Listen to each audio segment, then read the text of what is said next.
İnstitutun 4. yıl talebi Kerim Ahmamed. Şeyde Asfa şehrinin yaşayıcısı Asayif Zumamrat. Şeyde Balkan vilayetinin Balkanavas şehrinin yaşayıcısı Vefa Seyir. Şeyde olsa iyileşmemizin yerine getiren aydınlarının bölükleri sizin dikkatinize getiriyat.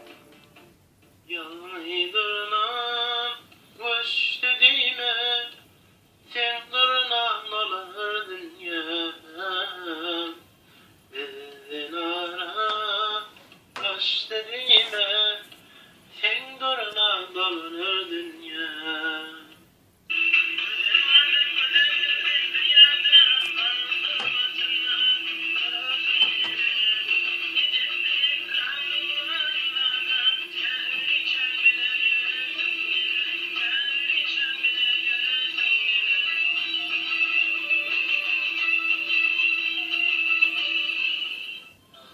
Durna